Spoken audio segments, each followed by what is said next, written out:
Muy buenas noches, señores, bienvenidos. Bendito Señor, te alabamos, te bendecimos, te damos gloria, porque eres bueno, Señor. Siempre eres bueno y tu misericordia es para siempre. Gracias por este día, Señor, que nos has permitido ir y venir a cualquier lado, Señor. Siempre con tu presencia, acompañándonos en todo momento, porque tu protección y tu bendición va con nosotros. Gracias porque resguardaste nuestros hogares, Señor, a nuestros seres queridos, a todos nuestros seres queridos los cuidas tú, Señor, porque por medio de nuestras oraciones que van dirigidas para protección y bendición para ellos.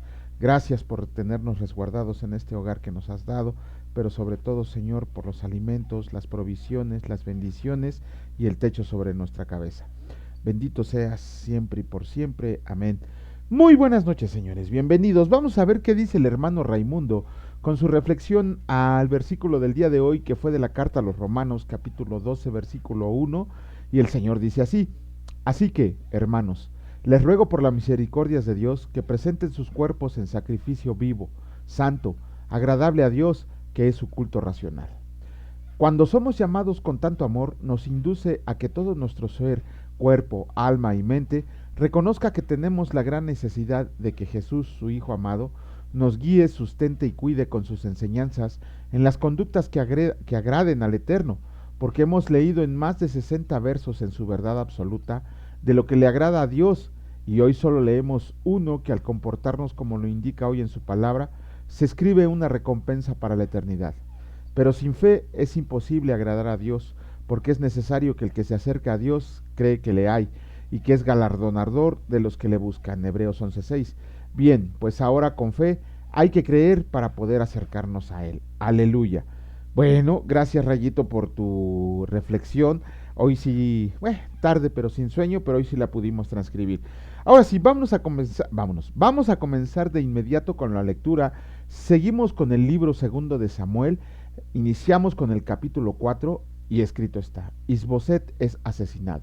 Luego que oyó el hijo de Saúl que Abner había sido muerto en Hebrón, las manos se le debilitaron y fueron atemorizado todo Israel. Y el hijo de Saúl tenía dos hombres, capitanes de bandas de merodeadores. El nombre de uno era Baana y el de otro Recab, hijos de Rimón Beerotita, de los hijos de Benjamín, porque Beerot era también contado con Benjamín, pues los beerotitas habían huido a Gitaim y moraron ahí como forasteros hasta hoy. Y Jonatán, hijo de Saúl, tenía un hijo lisiado de los pies. Tenía 5 años de edad cuando llegó de Jezreel la noticia de la muerte de Saúl y de Jonatán, y su nodriza le tomó y huyó, y mientras iba huyendo apresuradamente, se le cayó el niño y quedó cojo. Su nombre era Mefiboset. Los hijos pues de Rimón, Beerotita, Recab y Baana fueron y entraron en el mayor calor del día en casa de Isboset, el cual estaba durmiendo la siesta en su cámara. Y he aquí, la portera de la casa había estado limpiando trigo, pero se durmió. Y fue así como Recab y Baana, su hermano, se introdujeron en la casa. Cuando entraron en la casa, Isboset dormía sobre su lecho en su cámara, y lo hirieron y lo mataron y le cortaron la cabeza. Y habiéndola tomado, caminaron toda la noche por el camino del Arabá, y trajeron la cabeza de Isboset a David en Hebrón, y dijeron al rey: He aquí la cabeza de Isboset, hijo de Saúl tu enemigo, que procuraba matarte. Y el Señor ha vengado hoy a mi señor el rey, de Saúl y de su linaje. Y David respondió a Recab y a su hermano Baana, hijos de Rimón Beerotita, y les dijo: Vive el Señor, que ha redimido mi alma de toda angustia, que cuando uno me dio nuevas diciendo: He aquí Saúl ha muerto, imaginándose que traía buenas nuevas, yo lo prendí y le maté en Siclag en pago de la nueva. Cuanto más a los de los malos hombres que mataron a un hombre justo en su casa y sobre su cama. Ahora pues, ¿no he de demandar yo su sangre de sus manos y quitarles de la tierra?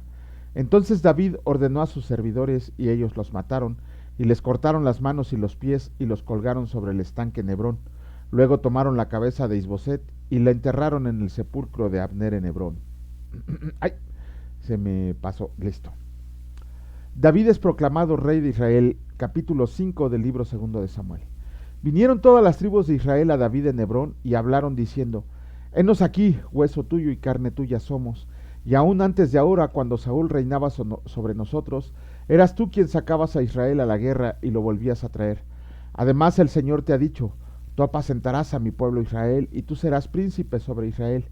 Vinieron pues todos los ancianos de Israel al rey en Hebrón, y el rey David hizo pacto con ellos en Hebrón delante del Señor, y ungieron a David por rey sobre Israel.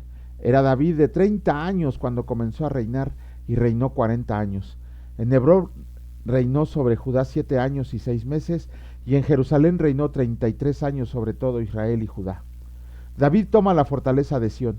Entonces marchó el rey con sus hombres a Jerusalén contra los jebuseos que moraban en aquella tierra, los cuales hablaron a David diciendo: Tú no entrarás acá, pues aún los ciegos y los cojos te echarán. Queriendo decir, David no puede entrar acá. Pero David tomó la fortaleza de Sión, la cual es la ciudad de David, y dijo David aquel día: Todo el que hiera a los jebuseos suba por el canal y hiera a los cojos y ciegos aborrecidos del alma de David. Por esto se dijo: Ciego ni cojo no entrará en la casa. Y David moró en la fortaleza y le puso por nombre la ciudad de David, y edificó alrededor desde Miló hacia adentro. Y David iba adelantando y engrandeciéndose, y el Señor Dios de los ejércitos estaba con él. Hiram envía embajadores a David. También Hiram, rey de Tiro, envió embajadores a David y madera de cedro y carpinteros, y canteros para los muros, los cuales edificaron la casa de David. Y entendió David que el Señor le había confirmado por rey sobre Israel, y que había engrandecido su reino por amor de su pueblo Israel. Hijos de David nacidos en Jerusalén. Y tomó David más concubinas y mujeres de Jerusalén, después que vino de Hebrón, y le nacieron más hijos e hijas. Estos son los nombres de los hijos que le nacieron en Jerusalén: Samúa, Sobab, Natán, Salomón, Ibar, Elisúa, Nefeg, Jafia, Elisama, Eliada y Elifelet. David derrota a los filisteos. Oyendo los filisteos que David había sido ungido por rey sobre Israel, subieron todos los filisteos para buscar a David. Y cuando David lo oyó, descendió a la fortaleza. Y vinieron los filisteos y se extendieron por el valle de Refaim.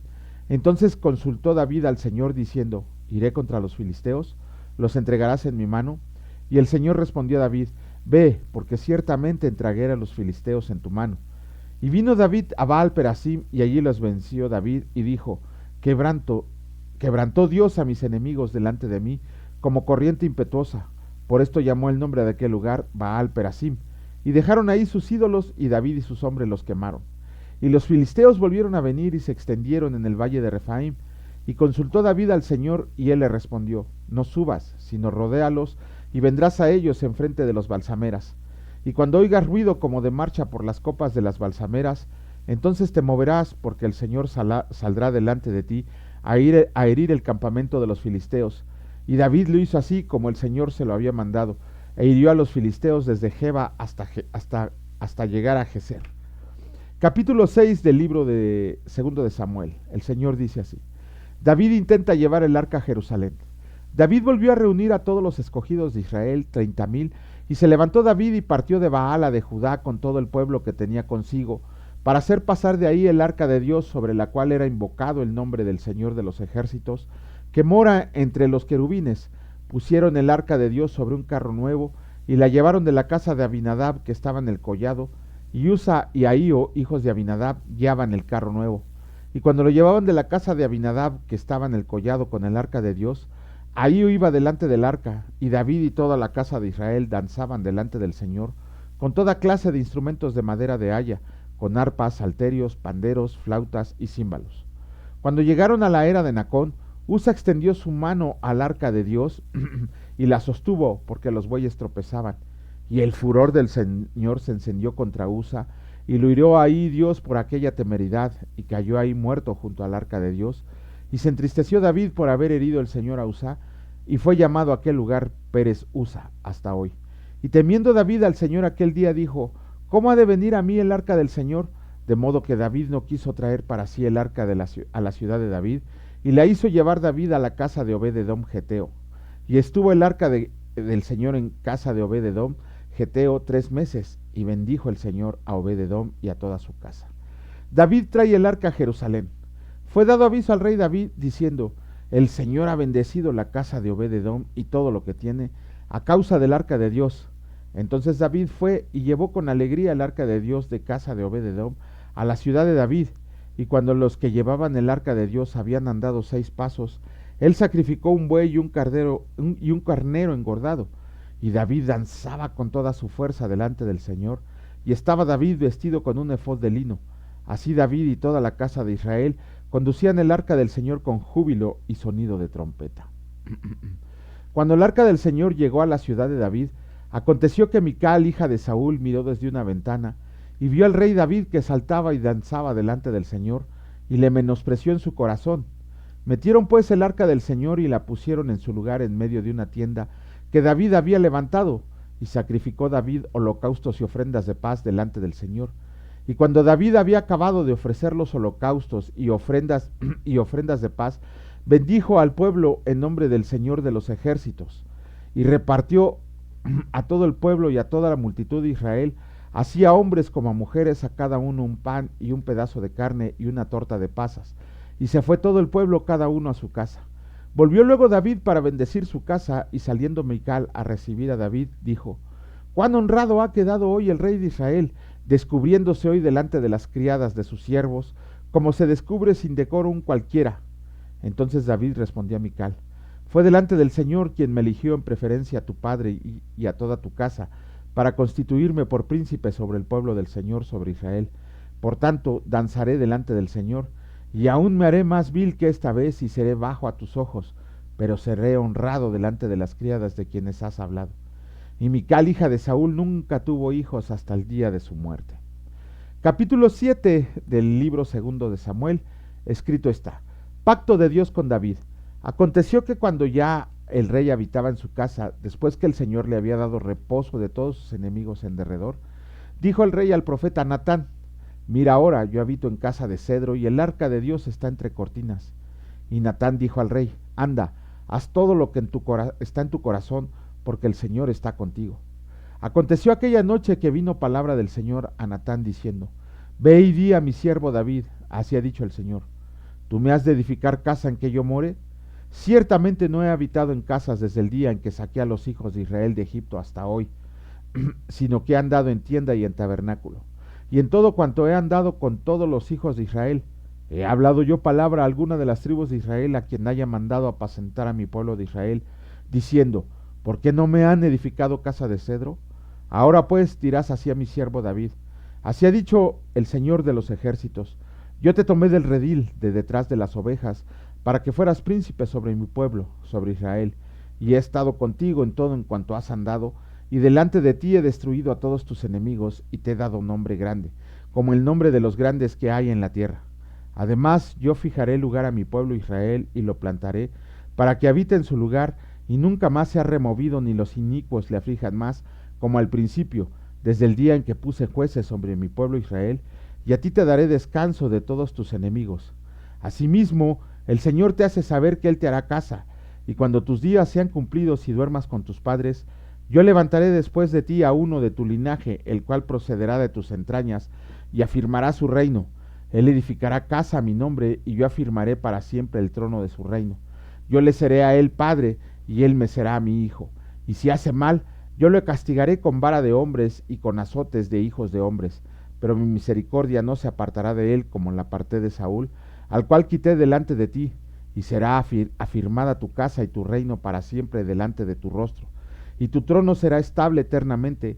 Conforme a todas estas palabras y conforme a toda esta visión, así habló Natán a David.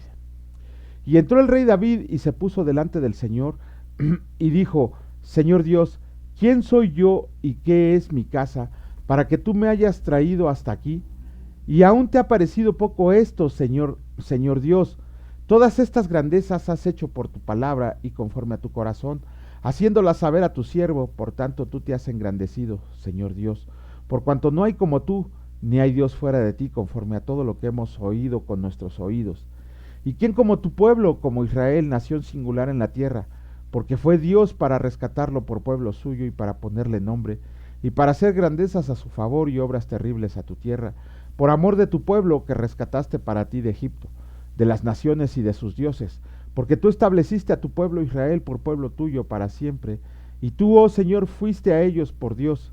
Ahora pues, Señor Dios, confirma para siempre la palabra que has hablado sobre tu siervo y sobre su casa, y haz conforme a lo que has dicho, que sea engrandecido tu nombre para siempre, y se diga: Señor de los ejércitos es Dios sobre Israel, y que la casa de tu siervo David sea firme delante de ti, porque tú, Señor de los ejércitos, Dios de Israel, revelaste al oído de tu siervo diciendo: Yo te edificaré casa.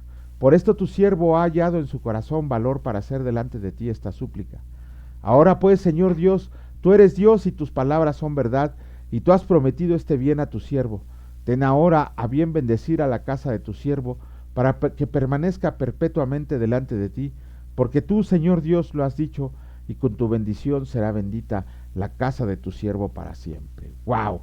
Bueno, terminamos la lectura de los capítulos del día de hoy. El pacto davídico, el pacto que hizo Dios con David acerca de que su linaje permanecería para siempre con reinado sobre un reinado de Israel.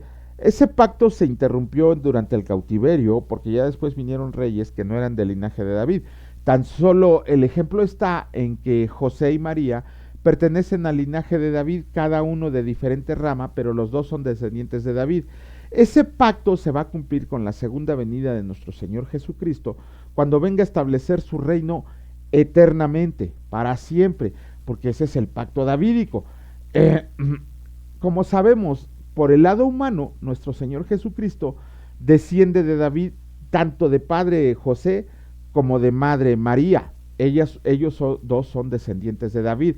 Podemos hacer la rama genealógica, la podemos ver en Mateo y la podemos ver en Lucas. Ellos dos, de hecho Mateo hace la genealogía hasta el rey David y Lucas la hace hasta Adán, hasta hijo de Dios.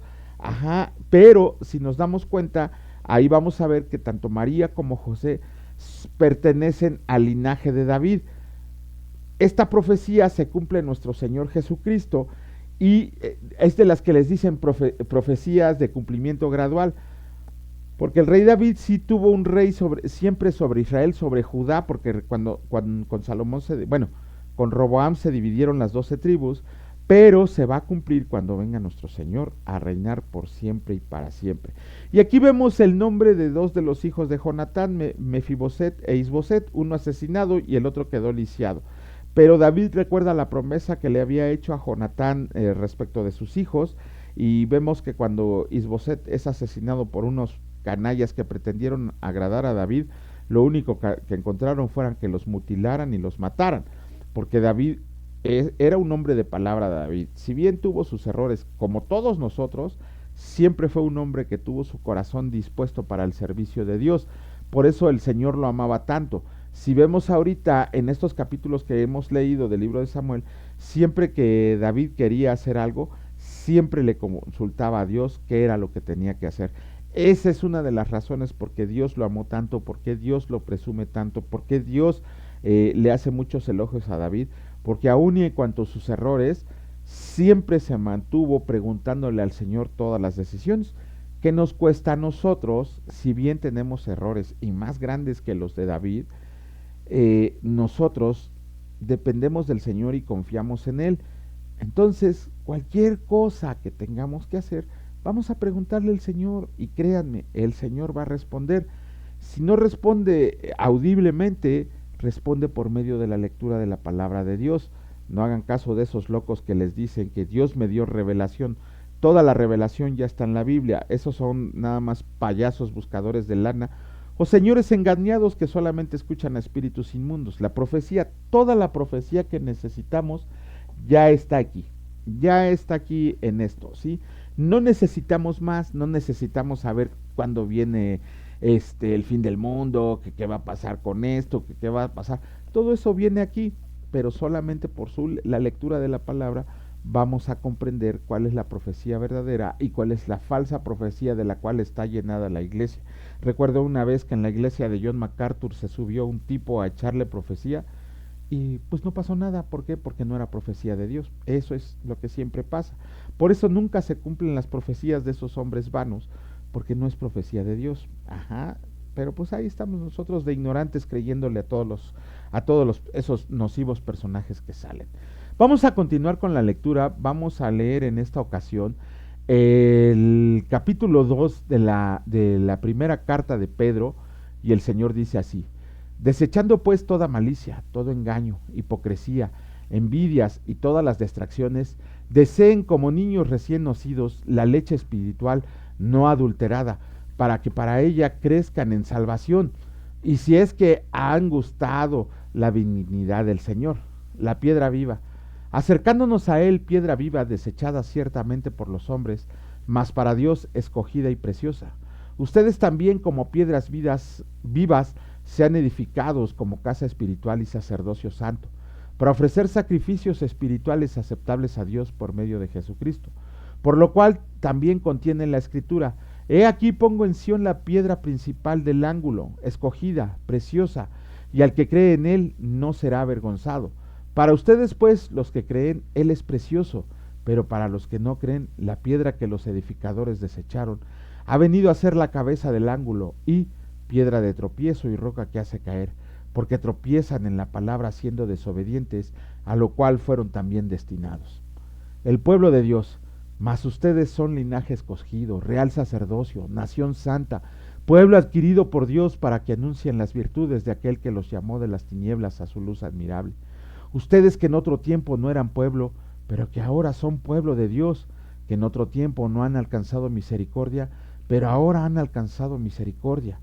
Vivan como siervos de Dios. Amados, yo les ruego como extranjeros y peregrinos que se abstengan de los deseos carnales que batallan contra el alma, manteniendo su buena manera de vivir entre los gentiles, para que en lo que murmuran de ustedes como de malhechores, glorifiquen a Dios en el día de la visitación al considerar sus buenas obras.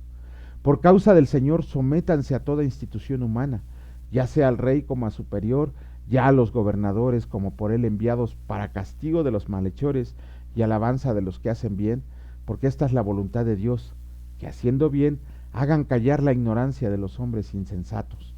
Como libres, pero no como los que tienen libertad como pretexto para hacer lo malo, sino como siervos de Dios. Honren a todos, amen a los hermanos, teman a Dios, honren al Rey. Criados, estén sujetos con todo respeto a sus amos, no solamente a los buenos y afables, sino también a los difíciles de soportar, porque esto merece aprobación. Si alguno a causa de la conciencia delante de Dios sufre molestias padeciendo injustamente, pues qué gloria es si pecando son abofeteados y lo soportan. Mas si haciendo lo bueno sufren y lo soportan, esto ciertamente es aprobado delante de Dios. Para esto fueron llamados, porque también Cristo padeció por nosotros, dejándonos ejemplo, para que sigan sus pisadas, el cual no hizo pecado ni se halló engaño en su boca. Quien cuando le maldecía no respondía con maldición, cuando padecía no amenazaba, sino encomendaba la causa al que juzga justamente, quien llevó a sí mismo nuestros pecados en su cuerpo sobre el madero, para que nosotros, estando muertos a los pecados, vivamos a la justicia, y por cuya herida fueron sanados, porque ustedes eran como ovejas descarriadas, pero ahora han vuelto al pastor y obispo de sus almas. Con eso terminamos el capítulo 2. Generalmente cuando damos las clases, el pastor Víctor y yo, su servidor, a los muchachos de liberación de las adicciones por medio de la palabra de Dios, muchos responden al llamado de manera eficaz, otros responden de manera por costumbre y otros no responden. Pero los que responden de manera eficaz anhelan ser discipulados, quieren cambiar su manera de ser, quieren entregarse a Jesucristo, quieren vivir vidas que valgan la pena, quieren honrar a sus familias. Y generalmente ellos me preguntan a mí o al pastor Víctor, ¿qué libros pueden leer de la palabra de Dios para agradar al Señor? Ellos quieren hacer la voluntad de Dios y desconocen cómo hacerla. Les comentaba yo que muchas veces también nos preguntan que cómo podemos hacer la voluntad de Dios cuando no sabemos a qué se refiere. Nosotros les decimos que solamente por la lectura de la palabra de Dios podemos conocer su voluntad. Y aquí hay un clarísimo ejemplo. En el versículo 15 dice claramente: porque esta es la voluntad de Dios, que haciendo bien hagan callar la ignorancia de los hombres insensatos. ¡Wow! Ok. Y regresando al inicio, cuando ellos nos preguntan qué libros pueden leer de la palabra de Dios para poder edificarse, para poder discipularse, obviamente nuestra respuesta es toda la Biblia, toda la palabra del Señor, desde Génesis 1:1 hasta Apocalipsis 22:21, perdón. Ajá, todo eso. Pero, y de hecho ya hay jóvenes hombres esforzados y valientes que la han empezado a leer. A mí me sorprendió que en este mes que llevamos dando clases, ya hay jóvenes que han leído la palabra de Dios desde Génesis, unos ya llegaron hasta Samuel, leyéndola de continuo, así fue. Y dos de ellos se nos acercaron a decir que quieren creer, que quieren congregarse, que quieren estudiar. Obviamente la gloria es de Dios. Y nos pidieron qué libros pueden leer de la palabra de Dios. Si nos preguntan así, obviamente el Evangelio de Juan, donde nos muestra que Jesucristo es Dios. Y después las cartas de Pedro son una manera que nos enseña a cómo vivir santificándonos.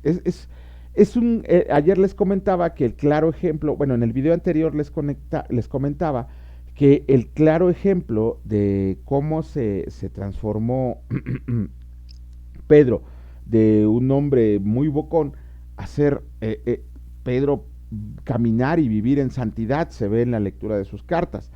Y él nos dice algo aquí que a muchos de nosotros nos cae como como una piedra, ¿no?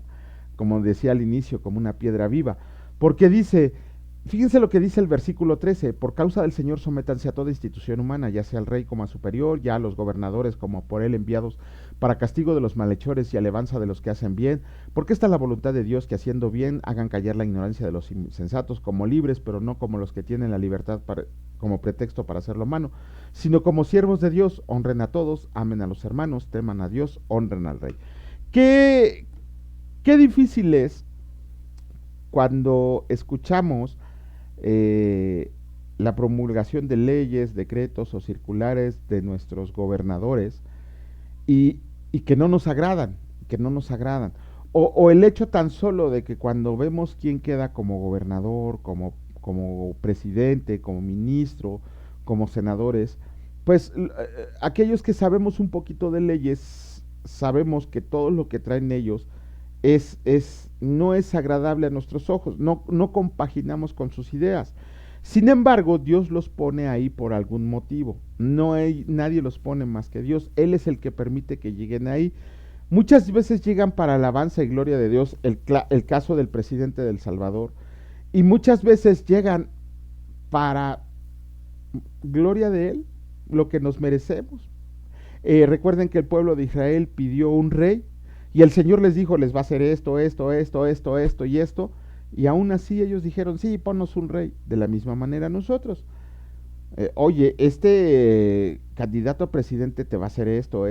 Ay, sí, yo voto por él. Bueno, como está ahí, lo primero que tenemos que hacer es obedecer lo que él dice por medio de sus mandamientos, decretos, todas esas cosas, ¿no? Desgraciadamente no nos toca otra más que someternos a los designios que él hace.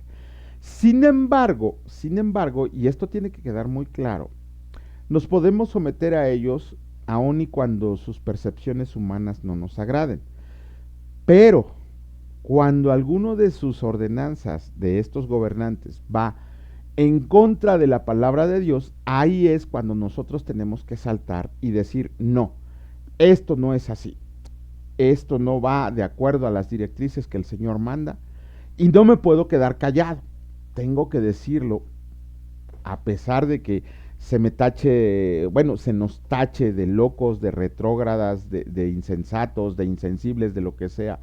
Pero siempre que se promulgue una ley que vaya en contra de lo que dice la palabra de Dios, ahí es cuando nosotros nos tenemos que poner al brinco. Ahora que está de moda, porque eso es una moda, las ideologías de género, pues nosotros tenemos que saltar y decir la verdad, tenemos que expresar la verdad acerca de lo que dice el Señor en su palabra. De hecho, las ideologías de género a mí no me gustan porque ni siquiera quienes las apoyan saben de dónde vienen, no saben que es una tergiversación de cómo no funcionó la lucha de clases obrera, dijeron, bueno, pues vamos a enfrentarlos por el género. Pero como borreguitos ellos se dejan llevar por las tendencias de las nuevas modas. Si investigamos un poquito, ni siquiera saben lo que están defendiendo. Y contra eso nosotros nos tenemos que levantar aun y cuando nos digan lo que nos digan. Tenemos que ser, obviamente, ¿cómo decirlo? Tenemos que ser amorosos, tenemos que responder con amor, porque sí he visto muchas publicaciones, he visto muchas opiniones acerca de cristianos que quieren fusilarlos, ¿no? Quieren despellejarlos en vida. No, la idea es que esas personas se den cuenta del error en el cual están viviendo y llevarlos a los pies de Cristo. Solamente de esa manera ellos van a poder reconocer que están viviendo una vida vana sin el Señor y que solamente el Señor es la verdad y trae la verdad. Por eso nosotros, si bien nos sometemos a los gobernantes, también debemos de poner la voz en el cuello y, como diría el Señor, cíñanse sus lomos y levántense contra todas las aberraciones que se levantan en contra de la palabra del Señor. Fíjense, no les iba a hablar de esto, yo les iba a hablar del linaje escogido, pero el Señor me puso palabra en mi boca ahora sí para que se me quite. No estaba yo estudié hace unas horas el tema del que quería platicar y vean, el Señor dijo, de esto. Pero bueno, con esto terminamos la lectura del día de hoy. Bendito Señor y Dios Padre Todopoderoso, tu amor permanece en nosotros. Nosotros somos obedientes a ti, Señor, y nos vamos a levantar como esos varones y mujeres esforzados y valientes para defender la fe de la cual nosotros estamos seguros y convencidos. Señor, sabemos que tú no necesitas que te defendamos, necesitas que te representemos para que todos vean la gloria que eres tú, para que vean el poder transformador que tienes en la vida de todos los hombres pecadores, de cómo nos rescatas del muladar para convertirnos en santos escogidos para ti, Señor. Queremos, Señor, estar contigo, estamos contigo en la eternidad, pero mientras estemos en este mundo terrenal, somos llamados no solo a predicar el Evangelio, sino a derribar argumentos y toda altivez que se levanta contra el conocimiento de Dios, con toda mansedumbre y reverencia. Asimismo, presentar una respuesta adecuada a la esperanza que hay en nosotros. Señor, oblíganos a leer la palabra de Dios diariamente, oblíganos, no permitas que nos volvamos flojos como todos, sino que estemos atentos a lo que tú quieres decirnos cada día. Te alabamos y te bendecimos por ser el autor de este libro maravilloso, de este manual de vida, y te pedimos que el fuego nunca se apague, sino que al contrario, se siga extendiendo entre todo este mundo, entre a todos aquellos que has escogido, entre todo el mundo para bien, Señor, para que estén contigo todo el tiempo, para que toda rodilla se doble en tu nombre y toda boca confiese que tú eres el Señor. Gracias, bendito Padre, en el precioso nombre de mi Señor y Salvador Cristo Jesús. Benditos sean siempre y por siempre. Amén. Gracia y paz de nuestro Señor Jesucristo en su hogar y en sus corazones. Si Dios lo permite, nos vemos el día de mañana. Cuídense mucho. Hasta luego.